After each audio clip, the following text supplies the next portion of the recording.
Good morning, all. It is late in the morning on the 30th of June, 2025.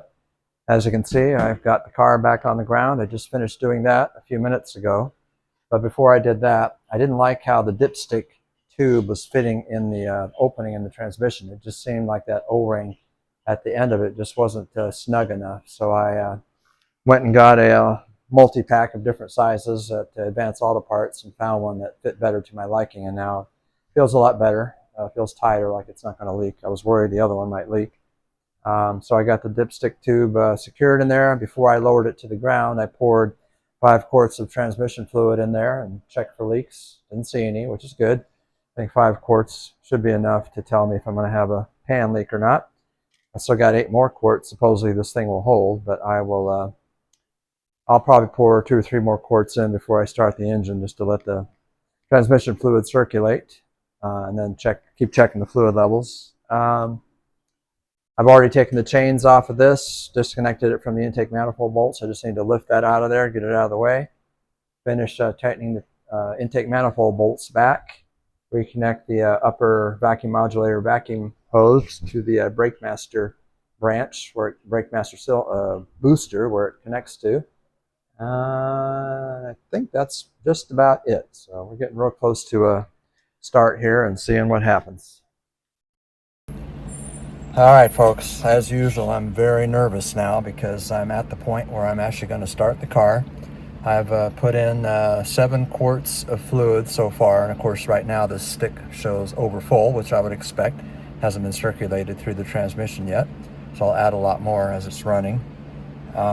So right now, of course, I expect the car to start without a problem. I just hope I don't hear any horrific noises when it starts, or see any liquids spewing out anywhere or anything like that. So here's the start. Okay, so she's running. Valve lifters are a little noisy, which I'm kind of surprised about, but they'll quiet down. Yep.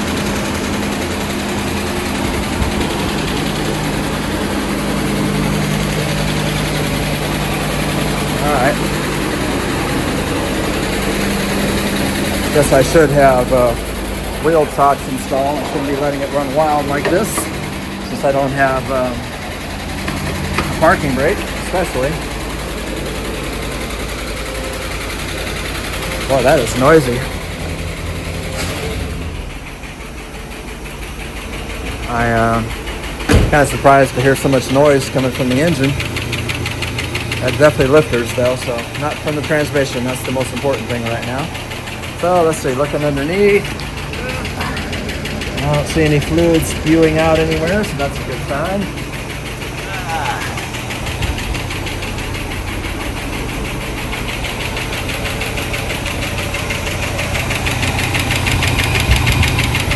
Maybe I should have checked the oil level, but it's not registering low on oil, so. Anyway. So we're going to let it warm up a little bit, and I'll keep an eye on the fluid level and keep going from there. All right, I'm pretty excited. I'm ready to take it out for a test drive now. There's no leaks apparent underneath the car after running it for a while, sitting here in the garage. She took 10 quarts of fluid before she showed full with it running, and definitely engaged in reverse and drive, sitting in the garage. So the next step is to take her for a spin. I guess she didn't take more fluid, probably because I didn't bother to drain the torque converter. I probably should have, but I didn't. But anyway, I'm going to take it for a test drive. The only thing that really bothers me is that engine is so noisy. I hadn't heard lifter noise like that since before I worked on the lifters more than a year ago, so I guess it's just from sitting for a couple of months here. I imagine it'll quiet down. It just really caught me off guard. But anyway, so let's take this baby for a spin. I'll turn it back on while I'm moving. All right, I've driven around a couple of blocks in my neighborhood. She seems to be doing pretty good. I haven't really stressed her yet or anything, just driving real slow. She shifts from first to second very smoothly. I don't even know if I've gone fast enough yet to go into third gear, but she's running good. I'm happy. There is a vacuum leak under the dash though. That never happens in these old Lincolns, right? So that's bugging me. So before I take it out on a higher speed test run. I'm going to find that vacuum leak and fix it first. Alright, I'm out here on the road. Thousand Oaks Drive it's called, in San Antonio. Doing about 35 now. I tell you what, the shifts between first and second and third are silky smooth. Very, very smooth. So shout out to Brian Schiebel. He's the man that rebuilt this transmission for me out of Brandenburg, Kentucky. Thank you very much. I'm very happy right now. This is only the second test drive. I just wanted to get it up to a little more speed. Not quite ready yet to take it on longer drives or higher speeds yet. Want to get comfortable with it, but so far so good. Alright, she's running great. Decided to exercise the air conditioning a little bit. Still working fine, no problems.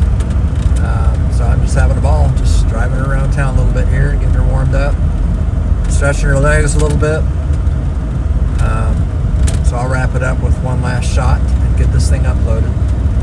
Looks like the transmission rebuild was a success. Alright, I'm going to wrap this up for the day. Overall, it was a success, a big success. I can drive my car again. The transmission shifts beautifully. It works very well. Very happy about that. Now it's back to the little things that always seem to happen on these old Lincolns. I've got a vacuum leak under the dash that magically appeared.